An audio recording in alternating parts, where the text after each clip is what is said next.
La République démocratique du Congo à la croisée des chemins. Le réveil ou la chute. Le paradoxe congolais. Un géant aux liens entravés. La RDC incarne un paradoxe tragique. Un homme de 60 ans, symbole de maturité potentielle, portant sur sa tête 100 kg de nourriture, ses immenses ressources naturelles et son territoire, et gardant dans sa poche 100 millions de dollars, sa jeunesse dynamique, représentant 70% de sa population.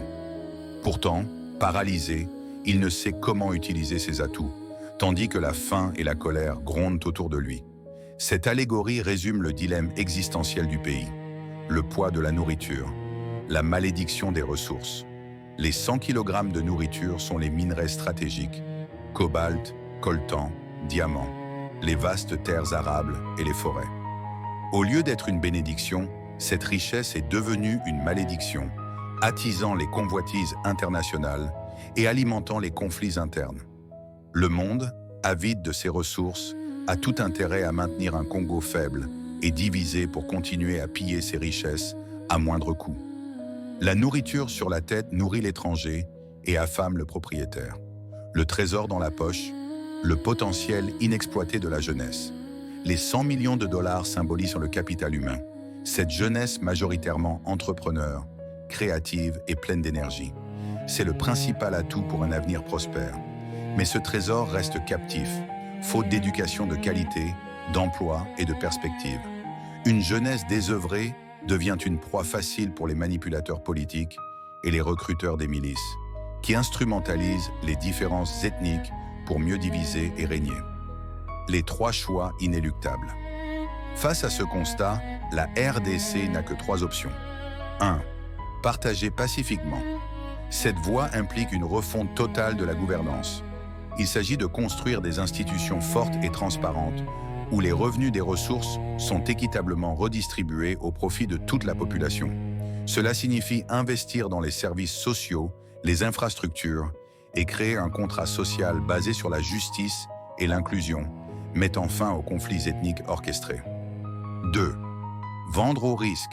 Poursuivre le statu quo, c'est-à-dire brader les ressources via des contrats opaques et des pillages, au profit d'une petite élite et de prédateurs étrangers. Ce choix est un suicide à terme. Il garantit la perpétuation de la pauvreté, des conflits et la dilapidation du patrimoine national, laissant aux générations futures un pays exsangue.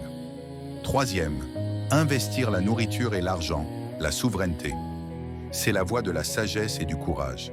Elle consiste à transformer la nourriture, les ressources localement. Arrêter l'exportation de matières premières brutes pour développer une industrie de transformation, créant ainsi de la valeur ajoutée et des emplois. Investir l'argent, la jeunesse massivement. Prioriser l'éducation, la santé et la formation professionnelle. Faire de la jeunesse le principal moteur du développement national. L'appel au réveil, la dernière chance. L'urgence est absolue. La communauté internationale dans son ensemble est structurellement complice d'un système conçu pour maintenir le Congo à genoux. Personne ne viendra sauver les Congolais à leur place. Il est temps de prendre conscience que les luttes intestines et les conflits ethniques sont des pièges mortels qui ne servent que les ennemis du pays.